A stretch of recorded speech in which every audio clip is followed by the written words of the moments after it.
On February 20th, 1943, just north of Kasserine Pass, Tunisia, dawn broke over the jagged hills and wind-carved valleys of North Africa. The morning air was heavy with dust, kicked up by retreating convoys, mingled with the lingering smoke of artillery that had pounded the landscape throughout the night. German panzer crews, veterans of desert warfare, expected another day of fighting against inexperienced American armored units. What they witnessed instead would leave seasoned commanders unsettled and deeply confused. Through the rising haze, 5 American Sherman tanks emerged from scattered positions across uneven ground. They were separated by ridgelines, dry wadis, and pockets of scrub that cut off all direct lines of sight. By German doctrine, such dispersed formations were practically unmanageable. Without visual contact, traditional armored tactics required elaborate signaling systems, colored flags, flare guns, or dispatch riders racing between tanks under fire. Yet, inexplicably, these Shermans began to move as if they were choreographed by an unseen hand. Each tank adjusted its position fluidly to cover the blind spots of the others. They advanced in a pattern that seemed too precise to be improvised.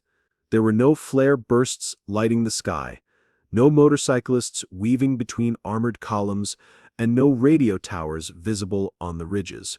Still, the 5 vehicles converged on German positions with uncanny timing, coordinating flanking maneuvers, and overlapping fields of fire with seamless precision. Inside their Panzerich IVs, German tank commanders strained to make sense of it. Their Fug 5 radios crackled constantly with static.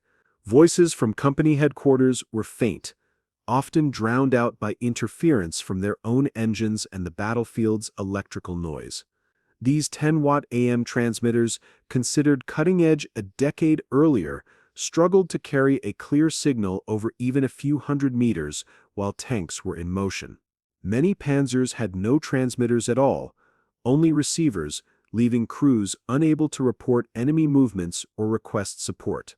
Orders could be issued from the top, but there was no reliable way for units to talk back. Coordination under these conditions was rigid, fragile, and slow. What the Germans did not yet know was that the Americans were operating with an entirely different kind of technology. Every Sherman tank rolling across the desert that day carried a frequency modulation radio set, crystal-controlled, transmitting at 25 watts, and capable of slicing through battlefield noise with remarkable clarity. These FM sets allowed every crew to speak and listen simultaneously, creating a real-time network invisible to German observers. The Sherman's synchronized movements were not supernatural, they were the result of a communication revolution, quietly forged thousands of miles away in American factories. Unlike their German counterparts, American tankers could maneuver as if they were pieces of a single living organism. They shared situational awareness, relayed enemy positions instantly, and adapted tactics without waiting for visible signals. This invisible web of electromagnetic waves would become one of the most decisive advantages of the war, not in armor thickness or gun caliber, but in the ability to connect every vehicle on the battlefield. The roots of this transformation stretched back to July 22nd, 1941. While German armies were deep in the Soviet Union, pushing through vast plains using hierarchical radio networks centered on command tanks, the United States Army quietly standardized a new generation of radios for its medium tanks. These were the SCR-508, SCR-528, and SCR-538 signal corps sets. Unlike German AM radios, these American systems used Edwin Armstrong's frequency modulation technology, which eliminated most of the static and interference that had plagued older systems. The decision would change armored warfare forever. Development took place at Galvin Manufacturing Company, which would later be known as Motorola. At the time, it was a company best known for producing consumer car radios. But under wartime contracts, its engineers embarked on a demanding military project that required new levels of reliability and performance. 2 men in particular, Daniel Ed Noble, who envisioned FM's application to tanks, and Henryk Magnowski, the principal RF engineer, played key roles in turning theory into battlefield reality. They faced daunting challenges. Tank interiors were hot, vibrationally violent, and electrically noisy environments. Fitting delicate FM circuitry into such conditions required innovation in design and shielding that had never been attempted on this scale before. Their solution was both rugged and elegant. The BC-604 transmitter produced 25 watts of power, more than double that of the German Fug 5. It operated in the 20.0 to 27.9 MHz range with crystal-controlled frequency stability. Crews could pre-select up to 10 channels, switch between them quickly, and rely on the frequency remaining stable throughout combat. Dual BC-603 receivers allowed commanders to monitor multiple channels at once, enabling them to keep one ear on higher command and another on their platoon or company net simultaneously. This was unheard of in German tanks, where commanders often had to choose between listening to superiors or coordinating their own subordinates. The adoption of frequency modulation was the true game-changer. AM radios were notoriously vulnerable to electrical interference. Every spark plug ignition, every motor, every burst of nearby artillery created spikes that overwhelmed their signals. FM radios, by contrast, were immune to most of these effects. They filtered out noise and delivered human voices clearly, even in the midst of the most chaotic combat conditions. Where German tankers heard only hissing static, American crews heard crisp, actionable information. By late 1942, this advantage began to manifest in combat. Operation Torch, launched on November 8, 1942, brought American armored divisions ashore in North Africa. At landing sites near Safi and Fadala, tanks of the U.S. 2nd Armored Division rolled onto the beaches carrying SCR-508 radios. The Afrika Korps they would soon face was experienced, battle-hardened, and tactically sophisticated. But they were also bound by a communications system that lagged behind the new American network in both flexibility and clarity. German armored platoons typically consisted of 5 tanks. In many cases, only 1 or 2 carried full transceivers capable of both sending and receiving. The rest relied on receivers alone. Orders flowed downward in a rigid chain from platoon leaders to subordinates who acknowledged commands through their maneuvers rather than through spoken confirmation. If command tanks were destroyed, a frequent occurrence since their multiple antennas made them obvious targets, platoons often lost coordination entirely. The destruction of a single vehicle could paralyze an entire formation. American forces, by contrast, had no such single points of failure. Every Sherman tank carried the same radio equipment and could take over command functions at a moment's notice. This democratization of communication made American armored units far more resilient under fire. Leadership could shift fluidly. Information could be shared laterally, not just vertically. German doctrine, built around centralized control, simply couldn't match this adaptability once the fighting grew chaotic. The stage was set. As 1943 began, these two communication philosophies would collide head-on in the deserts of Tunisia. For the Germans, this would be the first unsettling glimpse of an enemy that could coordinate without the need for visual contact, elaborate signals, or hierarchical bottlenecks. For the Americans, it was the quiet beginning of a revolution in armored warfare, one carried not on tank treads, but on radio waves. The Battle of Kasserine Pass, fought between February 14 and 24, 1943, was technically a German tactical victory. American forces, still inexperienced in large-scale combat, suffered disorganization and significant losses.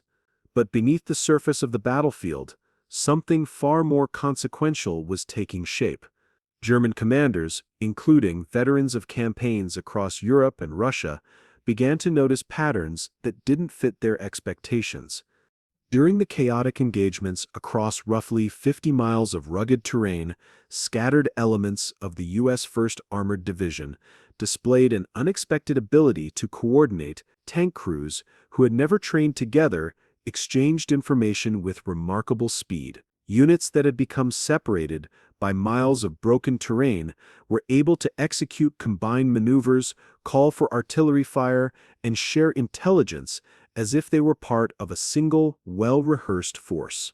German signals intelligence units, monitoring the airwaves, were the first to document this anomaly. Their intercept operators noted the unusual clarity of American voice transmissions. At ranges where German radios produced nothing but static, American signals remained sharp and intelligible. Even more unsettling was the discovery that every American tank appeared capable of full two-way communication, not just designated command vehicles. This was something German doctrine simply hadn't prepared for. The Fug 5 radio sets, used by German tanks, operated on amplitude modulation between 27.0 and 33.3 MHz. Under ideal, stationary conditions, they could sometimes communicate over 2 to 3 miles. But in practice, when tanks were moving and engines were running, the effective range often dropped to just a few hundred meters. Every electrical discharge inside the vehicle added interference. Even minor environmental factors, like changes in terrain elevation, degraded the signal further. By contrast, the American SCR-508 FM sets maintained communication over 7 miles while moving and up to 10 or 15 miles when stationary. Their signals ignored most forms of battlefield noise. This difference meant that, while German tankers often operated in relative isolation once fighting began, American crews remained part of a living, responsive network. German field reports during Kasserine reveal both confusion and concern. One intelligence summary from the 10th Panzer Division noted that American armored units maintain communication at distances where German sets fail completely, and that signals from multiple enemy vehicles are intercepted simultaneously with unusual clarity. German officers attempted to explain this phenomenon by attributing it to strict American discipline and extensive training. What they did not grasp was that they were witnessing the effects of superior technology. This misinterpretation would become a recurring theme throughout the war. German doctrine placed enormous faith in equipment, quality, armor thickness, gun caliber, and vehicle performance, but underestimated the strategic significance of communication networks. Their belief that American coordination was primarily the result of training rather than technological advantage would delay their ability to adapt. By the end of the North African campaign, the implications were becoming clear. American tank crews operated with a sense of collective awareness that German forces lacked. Even when scattered or outflanked, they could regroup and respond effectively through their radios. German platoons, by contrast, were bound to their leaders in a rigid command structure. When a command tank was destroyed or isolated, the rest of the platoon often became tactically paralyzed. In September 1943, Allied forces invaded Italy. The mountainous terrain posed new challenges for armored warfare. Steep ridgelines, narrow valleys, and thick forests limited visibility and complicated movement. German officers believed that such terrain would neutralize any American radio advantage. After all, mountains create signal reflections and obstructions that disrupt line-of-sight transmissions, particularly problematic for AM systems. But once again, the Americans defied expectations. FM technology proved not only resilient but superior in these difficult environments. While German AM radios were easily disrupted by multipath interference, the phenomenon of signals bouncing off mountains and arriving out of phase, FM radios filtered out these distortions effectively. This allowed American tank platoons to coordinate their movements even when separated by ridgelines and valleys that made visual signaling impossible. Reports from the 1st Armored Division during the advance toward Cassino in late 1943 described tanks maintaining routine coordination across distances and terrain where German sets produced nothing but static. Platoons could call in artillery, synchronize flanking maneuvers, and maintain continuous situational awareness despite having no visual contact with one another. In contrast, German tank units frequently found themselves isolated, their communications disrupted by the terrain. The difference was not subtle. American tanks could behave like flexible, adaptive strike teams. German formations, however, often reverted to pre-planned maneuvers and rigid hierarchies that could not adjust quickly once fighting began. Commanders struggled to issue orders through unreliable radio channels, and subordinate tanks lacked the ability to communicate laterally or independently coordinate when contact was lost. Perhaps the most striking element of this period was the German leadership's failure to properly interpret what they were seeing. The Afrika Korps had already experienced these communication disparities, but their lessons were not fully integrated into broader Wehrmacht doctrine. Even after intercepting American transmissions that demonstrated both clarity and range beyond their own capabilities, German intelligence often described the advantage as effective discipline or unusual proficiency, rather than recognizing it as a systemic technological gap. This blind spot persisted into the Italian campaign. German tank production continued to focus on firepower and armor superiority, producing formidable machines like the Panther and Tiger tanks. These vehicles were unmatched in many technical specifications, yet their communication systems remained essentially unchanged. Production bottlenecks and prioritization of other equipment meant that radios were never distributed universally. Many tanks still entered combat with only receivers or with outdated AM transmitters incapable of matching American performance. Meanwhile, American armored doctrine began to evolve in response to their newfound communication capabilities. Commanders realized that reliable universal radio contact allowed for unprecedented tactical flexibility.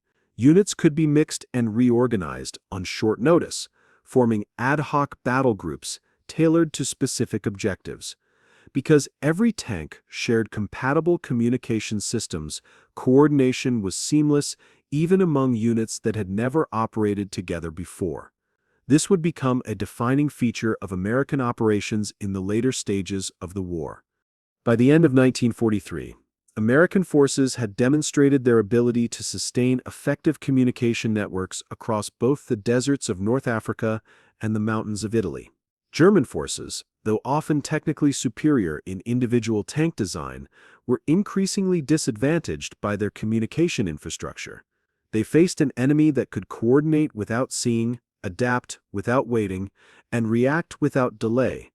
The technological edge that had first appeared like a subtle anomaly at Kasserine was becoming a decisive strategic advantage, one that would grow more significant with every campaign that followed. June 6, 1944. As the first light of dawn touched the beaches of Normandy, waves of American Sherman tanks rumbled off landing craft and into the chaos of D-Day. The invasion of Nazi-occupied France was one of the most ambitious military operations in history, involving thousands of ships, aircraft, and armored vehicles. Amid the thunder of naval guns and the staccato rattle of machine fire, another, quieter revolution was unfolding: the extension of American radio networks onto the shores of Western Europe. The SCR-508 radios installed in Sherman tanks immediately proved their worth during the landings. Tank crews maintained clear contact with naval gunfire support ships anchored offshore. This allowed them to call in precise artillery strikes and coordinate with command vessels in real time. Such coordination would have been impossible using German communication technology, which relied on shorter-range AM radios that would have been overwhelmed by interference and signal degradation over the distances involved. As armored columns pushed inland, however, they encountered a new and unexpected challenge. The bocage, the dense, ancient hedgerow country of Normandy, transformed the battlefield into a maze of narrow lanes and enclosed fields. Tall earthen embankments, crowned with thick hedges, limited visibility to only a few meters in many places. Tanks advancing along these lanes often found themselves vulnerable to German infantry, armed with Panzerfausts and other close-range anti-tank weapons, hidden in the foliage. Here, a critical flaw in the American communication system was exposed. While tanks communicated flawlessly with one another, they could not talk directly to infantry units. Tank radios operated in the 20.0, 27.9 MHz range, while infantry used SCR-300 radios in the 40.0, 48.0 MHz range. The two systems were incompatible. Infantry soldiers could see approaching threats or ambushes that tank crews could not, but they had no reliable way to warn the tanks in real time. In turn, tankers were often unaware of enemy infantry until it was too late. This communication gap had deadly consequences. In the close, twisting hedgerow terrain, German infantry could lie in wait just meters from the lanes, invisible to tankers. Tanks would pass by, unaware of the lurking danger, only to be struck at point-blank range by Panzerfausts. Coordination between infantry and armor was essential in such conditions, but without a shared radio channel, both sides were forced to rely on shouting, hand signals, or runners, methods far too slow and unreliable for the pace of combat. The Americans moved quickly to solve the problem. Within weeks of the Normandy landings, field workshops began retrofitting tanks with EE-8 field telephones. These rugged handsets were mounted inside ammunition boxes welded to the exterior rear of the tank. Infantrymen could pick up the phone, which was wired directly to the tank's internal intercom system, and speak to the crew inside. It was a simple solution, but its impact was transformative. Infantry units could now relay precise targeting information to tank crews, warn them of ambushes, or coordinate maneuvers while remaining under cover. Tankers, in turn, could request infantry support to clear obstacles or flush out hidden defenders. This improvised fix was widely adopted during July 1944 and became a standard feature by the time Operation Cobra, the massive breakout offensive, began later that month. This kind of rapid, practical innovation was characteristic of American operations during the war. Rather than waiting for a perfect technological solution to be developed back home, frontline troops adapted equipment on the spot to meet immediate tactical needs. The field telephone modification exemplified the broader American approach, leveraging existing communications superiority while swiftly addressing vulnerabilities. From July 25 to 30, 1944, Operation Cobra demonstrated the full power of American radio coordination. Launched near Saint-Lô, the offensive aimed to punch through German defensive lines and open the way for a rapid advance across France. The operation involved a massive aerial bombardment, followed by a concentrated armored thrust led by the U.S. 2nd Armored Division. Commanded by Major General Edward H. Brooks, this division coordinated more than 200 Sherman tanks through a network of SCR-508 radios. The battlefield resembled a living organism.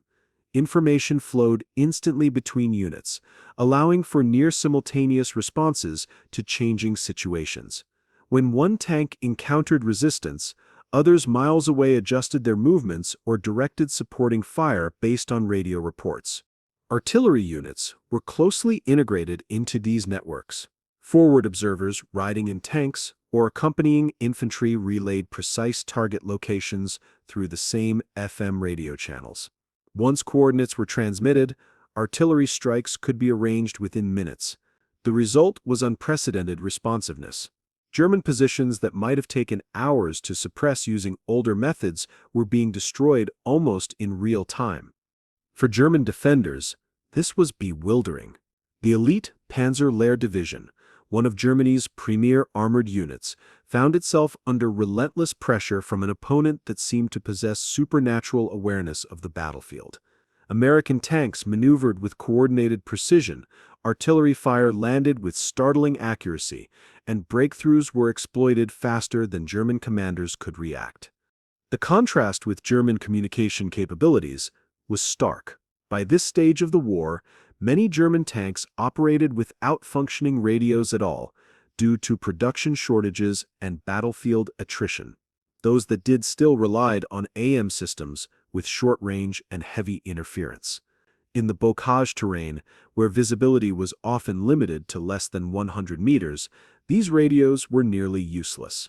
German armored units were forced to depend on visual signals and prearranged plans, neither of which could keep up with the fluid, dynamic American operations enabled by their radio networks. Operation Cobra shattered the German defensive line in Normandy and opened the door to the rapid Allied advance across France. In just a few weeks, American forces liberated vast swaths of territory, racing toward the Seine River. This breakthrough was not solely the result of overwhelming numbers or firepower. It was also the product of information dominance. Every Sherman tank was not merely an individual fighting vehicle, but a node in a vast, synchronized battlefield communication web. This allowed American units to operate with speed, flexibility, and unity that their German adversaries, despite often having better individual tanks, could not match. The Panzer Lehr Division, once considered the spearhead of German armored strength, was effectively reduced to fighting blind. Their tanks might have been technically formidable, but without reliable communication, they became isolated targets, vulnerable to coordinated American attacks. The lessons of Normandy and Operation Cobra were profound. Communication networks had moved from being a supporting tool to a decisive weapon in their own right. Superior radios enabled superior tactics, and superior tactics broke through superior armor. By mid-1944, the American communication advantage had grown from a tactical edge into a systemic force multiplier, one that was deeply rooted in industrial capability. The story of the SCR-508 radio is not only one of technology, but also of mass production and standardization on a scale that no other nation could match during the war. Before the conflict, Galvin Manufacturing Company, later known as Motorola, had specialized in consumer car radios. Converting this civilian enterprise into a producer of rugged, crystal-controlled FM tank radios required a complete industrial transformation. Factories had to be retooled, supply chains reorganized, and engineering teams expanded dramatically. The scale of the challenge was immense. Each SCR-508 radio system contained more than 2,700 individual components that needed to meet strict military specifications. The BC-604 transmitter alone housed 474 capacitors and 385 resistors, all of which had to withstand the extreme temperatures, vibrations, and electrical noise inside a tank. Crystal oscillators were manufactured to extraordinarily tight tolerances so they could maintain frequency stability despite rough terrain and rapid temperature fluctuations. This was not boutique, handcrafted technology.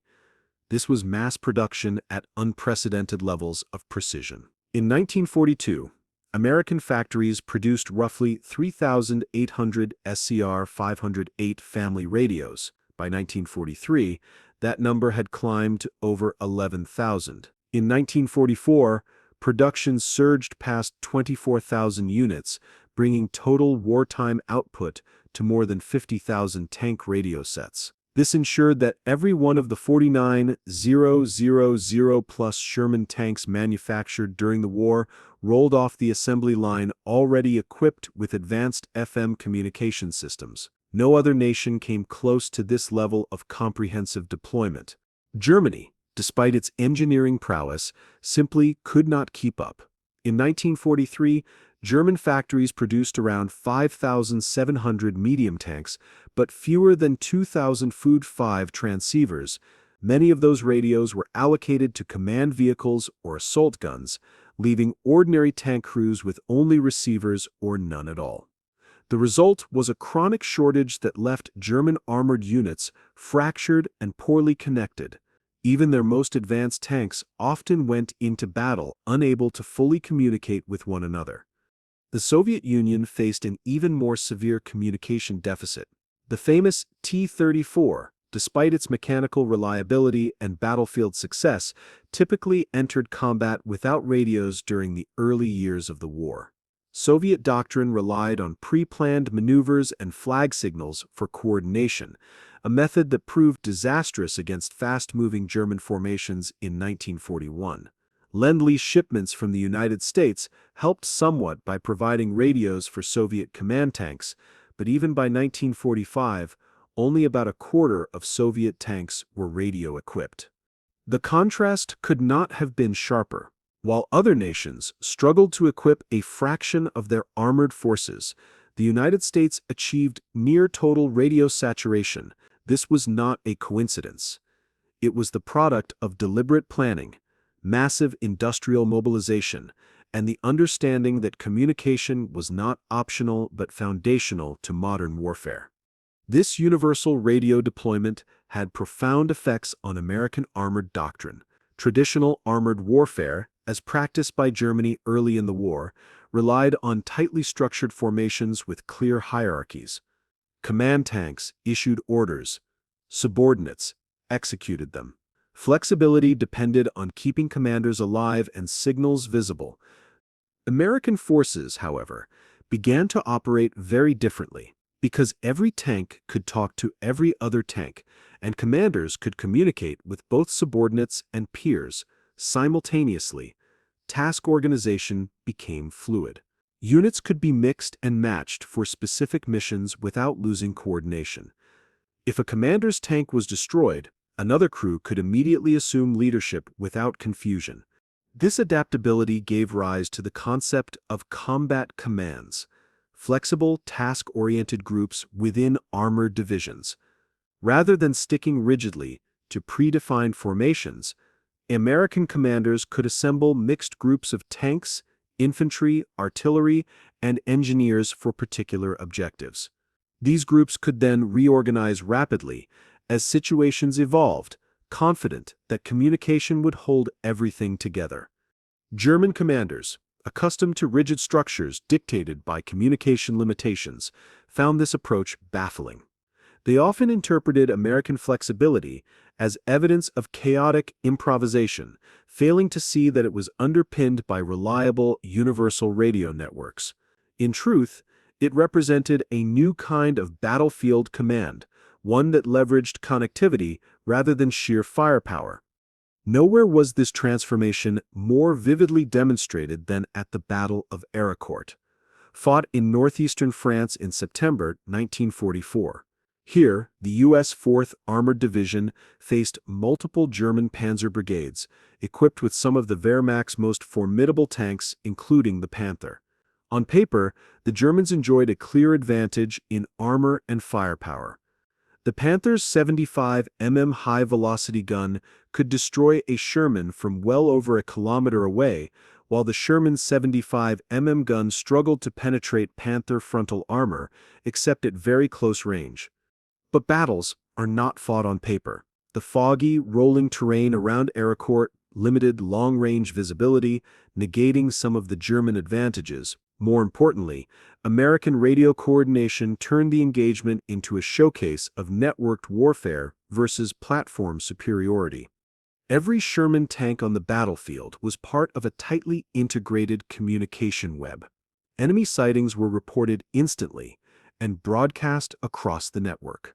Tank destroyers were vectored onto targets they could not see themselves, based on information relayed by other tanks or forward observers. Artillery support could be summoned within minutes to suppress or destroy detected German positions. German forces, by contrast, suffered from fragmented communication. Many of their tanks either lacked functioning radios or were limited by AM systems that performed poorly in the foggy, undulating terrain. Coordination between units was sluggish, often relying on prearranged plans that quickly fell apart once combat began. The results were decisive. Over 3 weeks of fighting, American forces destroyed 281 German armored vehicles while losing only 41 Shermans, a kill ratio of nearly 7 to 1. The Americans had not suddenly developed superior tanks. They had simply fought as a unified, well-informed force, while the Germans had fought as a collection of isolated machines. The Battle of Aracourt remains one of the clearest historical examples of how superior communication can offset technological inferiority at the platform level. The Panthers were individually better tanks, but the Shermans were part of a better system. By late 1944, the United States had combined industrial-scale technological sophistication and doctrinal innovation into a single cohesive advantage. Radios were no longer just tools for passing orders, they were the nervous system of the American armored force. The stage was set for the final campaigns in Germany, where this invisible network would help break the Wehrmacht's last lines of defense. By early 1945, American forces were driving deep into Germany. The Wehrmacht, battered and stretched thin, was falling back toward the Rhine River. It was here, in these final months of the war in Europe, that the full extent of the American communication advantage became impossible to ignore. Radio networks that had been tested in North Africa, refined in Italy, and unleashed in France now reached their zenith. On March 7, 1945, units of the U.S. 9th Armored Division made a discovery that would dramatically accelerate the Allied advance. The Ludendorff Bridge at Remagen was still standing. As the Americans approached the Rhine, most bridges had been blown by retreating German engineers. Remagen was different. Its demolition charges had failed to detonate fully. For German high command, this was a catastrophic oversight. For the Americans, it was a fleeting opportunity that required immediate exploitation. The speed with which that opportunity was seized was a direct result of radio coordination. Within minutes of the bridge's discovery, reports flashed across the American communication network. Headquarters of the First Army received the news almost instantly. Divisions miles away began shifting their movements within an hour to take advantage of the situation. Units that had not been anywhere near Remagen were suddenly converging on the bridge, responding to real-time information broadcast through the radio net. German forces, by contrast, were still reliant on field telephones for much of their operational communication. These lines were highly vulnerable to air attacks, artillery, and sabotage. By this stage of the war, American aircraft had systematically targeted German communication nodes, severing phone lines, and disrupting command structures. When German units learned of the Remagen situation, their responses were fragmented and delayed. Counterattack forces were dispatched piecemeal, without coordination, and were quickly repelled.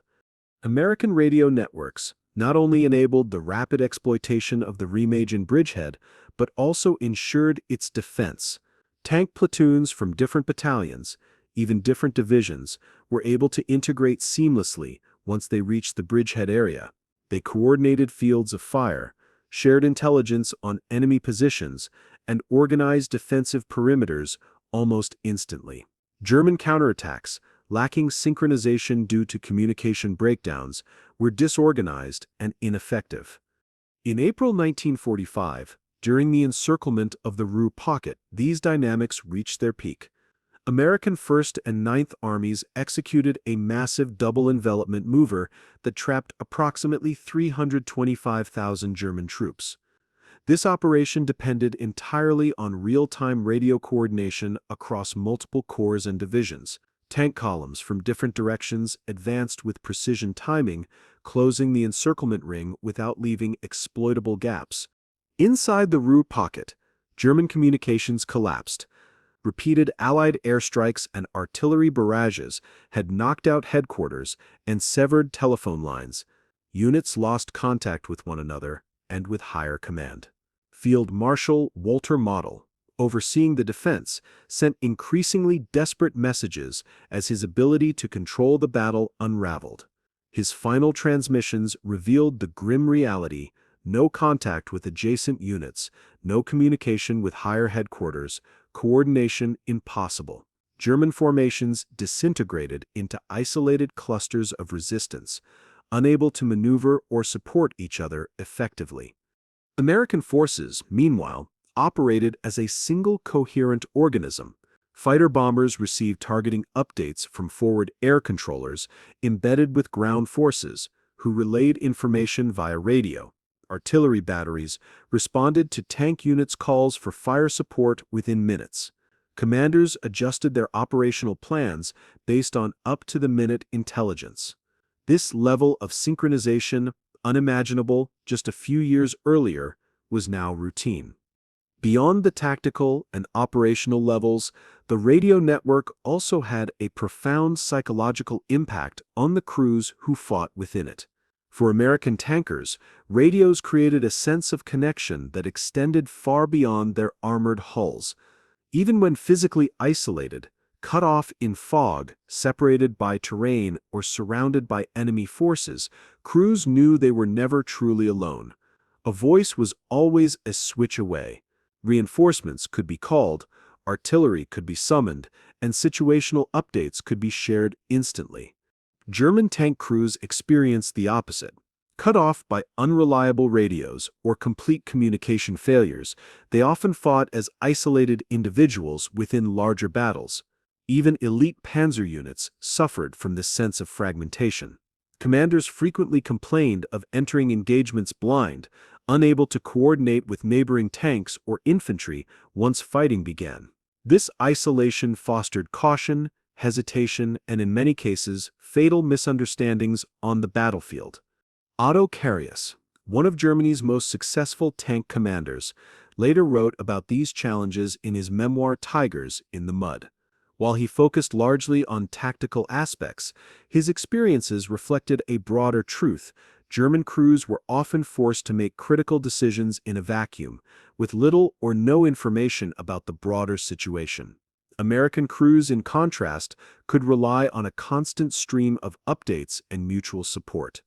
This disparity in communication capability had effects that reached far beyond individual engagements. In 1944 and 1945, the U.S. Third Army under General George F. Patton conducted one of the most rapid and sustained advances in military history, sweeping across France at an astonishing pace. This was not achieved solely through aggressive leadership or superior logistics. It was made possible by radio networks that maintained control and coordination across hundreds of miles of rapidly shifting front lines. German commanders consistently underestimated this capability. Their planning often assumed that American units would become disorganized once dispersed. They based ambush tactics on the idea that destroying command tanks would disrupt coordination. These assumptions were outdated. Every Sherman tank could act as a command tank. Destroying one did not sever the network. The strategic lesson was clear. The side that controlled information would control the tempo of war. Superior tanks or weapons mattered little. If they could not be used in a coordinated, timely manner, German forces, despite possessing formidable armored vehicles, found themselves repeatedly outmaneuvered by opponents who were simply better connected. After Germany's surrender, Allied intelligence teams examined captured German equipment in detail.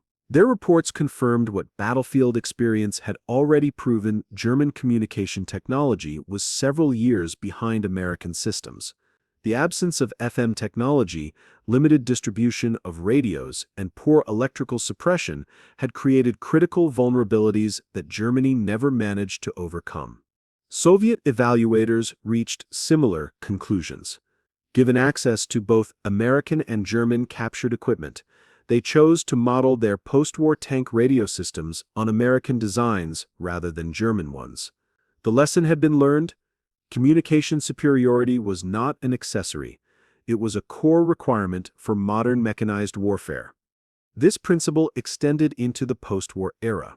When West Germany rebuilt its military in the 1950s, the new Bundeswehr prioritized advanced communication systems for its Leopard tanks. Training manuals explicitly cited World War II experiences, stating that the defeat of superior German tanks by inferior American vehicles with superior radios teaches that information dominance outweighs platform superiority. Modern conflicts have repeatedly validated this lesson. In the 1991 Gulf War, Coalition forces, equipped with advanced digital communication networks, decimated Iraqi armored formations that relied on outdated Soviet designs. In 2003, American forces once again demonstrated that network-centric warfare could overwhelm opponents with numerically significant but poorly coordinated forces. The story of American Sherman tank radio superiority is, at its heart, the story of a revolution in the electromagnetic spectrum. Between 1942 and 1945, the United States transformed the NEM-4 Sherman from a merely adequate medium tank into a node in history's first large-scale battlefield network. This network allowed American armored units to operate not as isolated machines, but as coordinated, adaptive teams. It gave them speed, flexibility, and resilience that German forces, despite often possessing technically superior individual tanks, could not match. It shaped the outcomes of key battles from Kasserine Pass to Aricourt, from Normandy to the Rue Pocket. Perhaps most importantly, it established a principle that endures in modern warfare. Connection equals survival. Isolation equals defeat. The electromagnetic waves that flowed through those SCR-508 radios carried more than voices. They carried strategy, coordination, and ultimately victory.